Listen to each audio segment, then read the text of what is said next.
एक ऐसा गांव जो 15वीं सदी की इतिहास से जुड़ा हुआ है, जिसे मुगल काल के समय शेरशाह सूरी के द्वारा बसाए गए लोहे के कारीगरों का इतिहास आज भी जिंदा है, जो धीरे धीरे इस आधुनिक दौर के ज़माने में यह इतिहास अब दम तोड़ता नजर आ रहा है, या यूं कहें तो अब गायब सा ही हो गया है।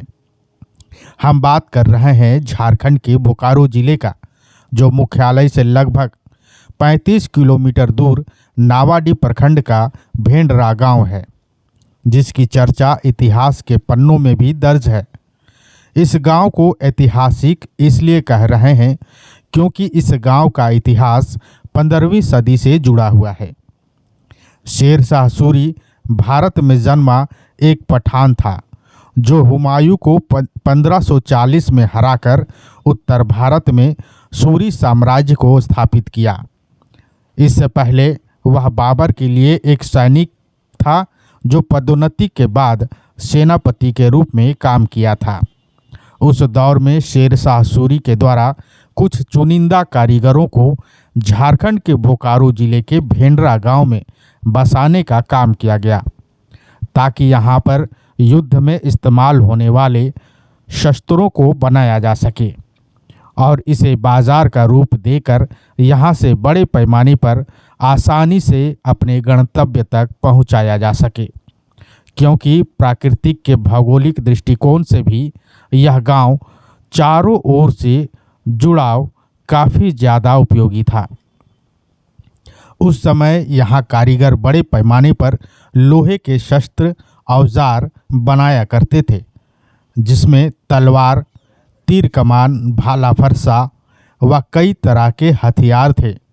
बाद में जब अंग्रेज लोग आए तो उनके काल में भी रेलवे के लिए इंजीनियरिंग टूल्स लोगों ने बनाना शुरू किया और बड़े पैमाने में इस गांव में तैयार किए गए लोहे के सामान पूरे भारत में जाया करते थे। भारत के इतिहास में बॉल पेन हैमर का हैंड फोर्जिंग भेंडरा गांव में ही किया गया। इससे पहले इंग्लैंड से बनकर भारत आया करता था। इस गांव में लगभग 150 यूनिट है और 500 परिवारों से ज़्यादा लोग एक साथ रहते हैं और लौह कुटीर उद्योग से जुड़े हुए हैं। और आज भी यह लोग लोहे के पिघलाकर तलवार, वसूला, हथौड़ा, carpentry tools, agricultural tools, mining tools, handmade लोहे के बनाए जाते हैं। मगर अब इस आधुनिक दौर के समय में इन लोगों के पास आधुनिक मशीन नहीं होने से पिछड़ते जा रहे हैं और जिंदगी का गुजर बसर करना दूभर होता जा रहा है। 15वीं सदी में जब शेर शाह का राज हुआ करता था, मुगल काल, उस समय चुनिंदा कारीगरों को इस गांव में लाकर उनको बसाया गया, ताकि उनके लिए अलग अलग तरह के तलवार, भाला और लड़ाई करने वाले चीज़ों को वो लोग बना सकें। उस क्वालिटी के मज़दूर को यहाँ लाए और यहाँ पर आप देखेंगे भेंडरा में कि पूरे जगह, पूरे झारखंड में चले जाइए, इंडिया में चले जाइए, तो एक साथ करीब 500 परिवार एक साथ आपको नहीं दिखेगा। यहाँ 500 से भी ज़्यादा परिवार एक साथ हैं, जो सब कोई सिर्फ लोह कुटीर उद्योग से ही जुड़े हुए हैं। मोटा मोटी 90% से भी ज़्यादा लोग इसी से जुड़े हुए हैं। लोग तो लाया और तलवार भाला लोग बनाया, लेकिन बाद में फिर जब मुगल काल समाप्त हुआ, जब अंग्रेज़ लोग आए और फिर औद्योगिक क्रांति आया, जब रेलवे की पटरियां बिछ रही थी, रेलवे चल रहा था, तो वहाँ पर फिर हम लोग रेलवे का काम, इंजीनियरिंग टूल्स यहाँ के लोगों ने बनाना शुरू किया। इंजीनियरिंग टूल्स में आपको हम ये जानकर खुशी होगी कि एक टूल्स होता है जिसको बोलते हैं ball peen hammers. Ball peen hammers जो है वो उसका सबसे पहले हैंड फोर्जिंग इंडिया में भिंडरा ने किया। इसके पहले इंग्लैंड से वो बनकर आता था, लेकिन हमारे भिंडरा के कारीगरों ने मैनुअली बिना कोई मशीन का बॉल पेन हैमर का बना के हमारे भारत को या रेलवे को सप्लाई किया, जो बहुत बड़े मात्रा में यहाँ से सप्लाई हुआ करता था। बाद में चूँकि मशीनें आ गई और हमारे पास मैनुअली काम होता है, तो हम मशीन के चक्कर में परेशान हो गए और वो धीरे धीरे लुप्त होता जा रहा है। ये लोग बाजार यहाँ का जो हथौड़ा, बसुला, कारपेंट्री टूल्स, एग्रीकल्चर टूल्स, चाय बागान में काम वाले टूल्स, माइनिंग टूल्स, ये सारे चीज़ बनाए जाते हैं। और यहाँ लोकल व्यापारी जो है इसको खरीद के बाजार दिया करते हैं। वो लोग यहाँ के लोहार लोगों से या यहाँ का जो वर्कर्स हैं उनसे लेकर और वो लोग अपना अपना बाजार में भेजते रहते। तो पूरा इंडिया में यहाँ का सामान आता जाता है। हाँ, मैंने कहा पूरे भारत में, तो कहने का मतलब है बंगाल, बिहार, उड़ीसा, छत्तीसगढ़, जहाँ आप सोच सकें भेंटा का माल जाता है। हाँ, दुखद बात है कि आज भी 15वीं सदी में जो इक्विपमेंट्स यूज़ किया जाता था वही भांति, वही निहाय, वही सड़सी, और इनको जो भी औजार बनाना सब अपने हाथों से उसको, उस औजार को बनाने के लिए जो औजार बनाने की ज़रूरत पड़ती है ये लोग अपने हाथों से ही करते हैं। यहाँ का ग्राइंडिंग भी यदि आप देखेंगे तो आपको पूरे इंडिया में इस तरह का ग्राइंडिंग सिर्फ झालदा का एक आध पॉइंट को छोड़कर पूरा इंडिया में और कहीं नहीं मिलेगा आपको। लोहे को पिघलाकर आकार देने वाले इस गांव का कारीगर अशोक विश्वकर्मा बताते हैं, वह 30 वर्षों से लगातार लोहे को पिघलाकर तलवार, फरसा, गढ़ासा, वसूला, कटार आदि बनाते हैं, मगर बाजार में उनकी कीमत अच्छी नहीं मिल पाती, क्योंकि कई मशीन ऐसी औजारें कम समय में ज़्यादा बनाती है जिसकी बाजार में कीमत भी कम होती है, और हम लोग इसे हाथ से खुद बनाते हैं, जिसमें मेहनत के साथ साथ औजार बनाने में समय भी ज़्यादा लगता है। हम लोग पीढ़ी दर पीढ़ी यही काम करते आ रहे हैं और हमारे आने वाली पीढ़ी यह काम नहीं करना चाहती। अगर हमें मशीन के साथ साथ ट्रेनिंग भी दिया जाए तो हम और हमारी पीढ़ी रोजगार से जुड़ जाएंगे, जिससे मुनाफा भी अच्छा होगा। हमारे दादा परदादा वो लोग सब यहाँ पीटता था लोहा। तलवार है, बसला है, फरसा है, गणासा है, कटार है। हमारे में तक बनाते थे हम लोग, अभी हमारा मैन ख़त्म हो गया। इसके अलावा भी कुछ काम करना नहीं, और कोई काम नहीं, यही काम है कि बस पीढ़ी दर पीढ़ी यही। हाँ, यही चल रहा है। मैंने बाप पीटा है तो बेटा भी यही पीटेगा, दूसरा कोई काम ही नहीं मिलेगा। तो आज भी आप लोग हाथ से ही काम करते हैं? सब हाँ, मशीन वशीन से नहीं, हम हाथ से काम करते हैं। तो घर परिवार इसी से चलता सब इसी से। है। क्या चाहते हैं, कुछ नया होना चाहिए? हाँ हाँ, कितना जैसे हम मशीन वशीन रहेगा तो बढ़िया रहेगा। अब हमारे मैन मिल में नहीं करते हैं। अब हमारे मैन भी जैसे एक दो पुराना है वही लोग पीट रहा है, बाकी हमारे मैन कोई है ही नहीं। तो हाथ से तो कहीं होगा नहीं काम, तो मशीन रहेगा तभी ना काम होगा। मान लो हम लोग मिस्त्री है, अब हमारे मैंने नहीं मिलेगा तो कहते बढ़िया बिजनेस होगा तो हम लोग के भी बाल बच्चे का भी फायदा होगा। हम पीटे, हमारा बेटा थोड़ा लोहा पीटेगा, उसे भी धंधा कुछ। वहीं इस गांव के पढ़े लिखे युवा बताते हैं कि वर्षों से पीढ़ी दर पीढ़ी हमारे गांव के लोग लौह कुटीर उद्योग से जुड़े हैं और यहाँ पर हर घर में लोहे का काम किया जाता है, जो परंपरागत तरीके से अभी भी चल रहा है। लेकिन अब पढ़े लिखे हम युवाओं के लिए यह संकट का दौर गुजर रहा है।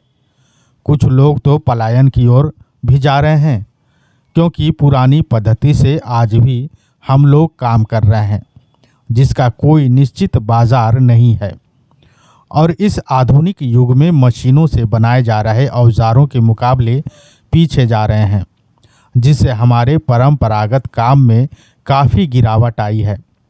अगर हमें सरकार स्किल डेवलपमेंट के तहत ट्रेनिंग दे तो ऐसे लोग जो इस व्यवसाय से जुड़े हैं और यहाँ के युवाओं को लाभ मिलेगा। वह ज़्यादा मात्रा में माल का उत्पादन कर जब बाज़ार में बेचेंगे तो अच्छा दाम मिलेगा और यहाँ से पलायन भी रुकेगा। वहीं शेरशाह सूरी से जुड़े इस गांव का इतिहास बताते हुए वर्षों से इस गांव में चल रहे लौह कुटीर उद्योग की दशा पर चिंता करते हुए समाज सेवी शशि भूषण का कहना है कि quality control laboratory, testing laboratory तथा मटेरियल लेबोरेटरी की बहुत बड़ी ज़रूरत है। अगर यह यहाँ आ सकते हैं तो यहाँ के लोग अपनी लेबल लगाकर तैयार माल बाज़ार में अपनी उचित कीमत पर बेच सकेंगे, ताकि इस व्यवसाय से जुड़े हज़ारों लोग और उनके परिवार जो पूरा का पूरा गांव में काफ़ी संख्या में है, वे लोग समय के साथ आगे बढ़ सकेंगे। सारा चीज़ मतलब हाथ से ही बनाते हैं। पहले जितना भी हथौड़ी, जितने प्रकार की भी हथौड़ी आता है, सारे चीज़ हम लोग हाथ से ही बनाते थे। लेकिन धीरे धीरे इसमें स्किल का कमी के कारण ये हमारा काम नीचे जाता गया, और जो मशीनरीकरण वाला जो हथौड़ी अभी आने लगा पंजाब से, वो उसका रेट भी कम हो गया और हम लोग का रेट थोड़ा बढ़ जाता है हाथ से बनाने के कारण। इसके कारण से हम लोग का काम थोड़ा डाउन हो गया। ये तो हमारा परदादा उदा सारे लोग यही काम करते आ रहे हैं। ये तो अब मतलब क्या चाहते हैं बदलाव? हम यही चाहते हैं बदलाव इसमें कि हम लोगों को स्किल डेवलपमेंट किया जाए, नए मशीनीकरण से हम लोग को ट्रेनिंग दी जाए, ताकि हम वो जो मशीन से बनता है उसके मुकाबले हम लोग यहाँ पर मार्केटिंग में बाज़ार के हिसाब से अपना माल प्रोडक्ट बेच सके। उससे क्या लाभ होगा? उससे यही लाभ होगा कि हम लोग जो मशीन से बनता है उसके बराबर में हम लोग उसका कंपटीशन दे पाएंगे। नहीं तो हाथ से बनाने के कारण हम लोग उसका टफ कंपटीशन नहीं दे पाते हैं, क्योंकि वो सारा सामान मशीन से बन के आता है और हम लोग का हाथ से बना हुआ रहता है। हम लोग का फिनिशिंग होता है लेकिन माल कम बनता है और उन लोगों का ज़्यादा रहता है, जिसके कारण उनका माल सस्ता हो जाता है और हमारा माल महंगा हो जाता है। मतलब नया टेक्नोलॉजी का हम लोग को ट्रेनिंग स्किल जो बोलिए, जो भी लड़ाइयाँ लड़ी जाती थी तलवार भाला और इन्हीं सब सामानों से लड़ी जाती थी। तो शेरशाह सूरी ने सबसे पहले इसको ऑर्गेनाइज्ड वे में फाइनेंस किया और इनके सामानों को लार्ज स्केल में इसने खरीदा। तो इसीलिए यह कहा जाता है कि पहला बाज़ार जो पूरा का पूरा मुगलिया शासन में युद्ध के लिए जो बाज़ार दिया वो शेरशाह सूरी ने दिया सबसे ज़्यादा। तो ये इस तरह की धारणा है कि बाहर से लोगों को बसाया, उसको उपार्जन के लिए दिया और यहाँ के माल को खरीदा। और मार्केट कहते हैं कि बनाने के लिए भगवान बना सकते हैं, खरीदेगा कौन, ये $1 मिलियन क्वेश्चन है। तो शेरशाह उस समय भिंडरा के उत्पादन का खरीदार के रूप में आए और हज़ारों हजार तलवारें वो खरीदते थे और अपने अपने ढंग का औजार वो बनवाते थे और लोहा भी देते थे। लोहा का भी जुगाड़ शेरशाह ही करते थे। तो इस तरह से उनका लगाव है। और बाकी लोग भी राजस्थान के राजा या बंगाल के राजा, जहाँ के भी राजा रजवाड़े हों, वहाँ के लोग यहाँ से सामान खरीदते थे। देखिए, जैसा कि आपने अभी कहा गया, अभी ज़माना क्वालिटी का है। आप अगर क्वालिटी नहीं बनाएंगे, अगर आप क्वांटिटी नहीं बनाएंगे, अगर आपका कॉस्ट जो है कम्पिटिटिव नहीं होगा, तो आपको बाज़ार में सप्लायर बैठा हुआ है एक से अनेक। तो आज इनको क्वालिटी कंट्रोल के लिए एक ही तरह का तलवार बने, एक ही क्वालिटी की बने, इसके लिए एक लेबोरेटरी इनको ज़रूरत है। और क्वालिटी टेस्टिंग, क्वालिटी जैसे वेट का क्वालिटी, साइज का क्वालिटी, शार्पनेस का क्वालिटी या मटेरियल का क्वालिटी, ये सभी जो क्वालिटी जब तक एक समान नहीं आएगा, quality control laboratory, testing laboratory इनकी बहुत बड़ी ज़रूरत है। अगर ये आ जाता है तो ये अपना लेबल लगा सकते हैं कि हमारे तलवार का क्वालिटी, लोहा ये है, शार्पनेस ये है, गेज ये है और इसकी गैल्वेनाइजिंग ये है, सब कुछ स्टैंडर्डाइज हो जाएगा। तो ये बहुत पुराना डिमांड है कि इनका एक मिनी लेबोरेटरी होनी चाहिए, टेस्टिंग लेबोरेटरी। यह गांव अपने आप में अपने इतिहास को दोहरा रहा है। समय के साथ साथ नए दौर आते गए, मगर आज भी इस गांव के हर एक घर में लौह कुटीर उद्योग चल रहा है और हाथ से ही औजार बनाते आ रहे हैं। मगर समय के साथ साथ ये अब पिछड़ते जा रहे हैं, जिससे लगभग 500 परिवार प्रभावित हो रहा है। बड़े बड़े व्यापारी इनके माल तो खरीद रहे हैं, मगर उन्हें वह दाम नहीं मिल पा रहा है। हर एक सामान को तैयार करने में जितना मेहनत लगता है, वही उनके क्वालिटी मानकों के आधार पर सामान पर नुकसान भी झेलना पड़ता है, जिसकी एक बड़ी वजह है जो यहाँ के सामर्थ्य व्यवसायी हैं वह बाहर से माल मंगवा रहे हैं, जो अपनी मानक अनुसार आधुनिक मशीन से तैयार की गई है, जिसका कॉस्ट भी कम आता है और कम कीमत के कारण बाजार सेल भी ज़्यादा है।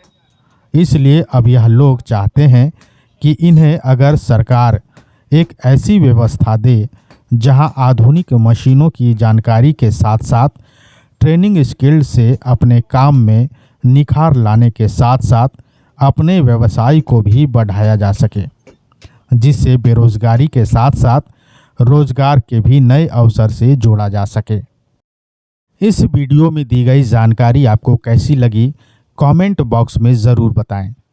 अगर यह वीडियो आपको अच्छी लगी हो तो लाइक और शेयर ज़रूर करें।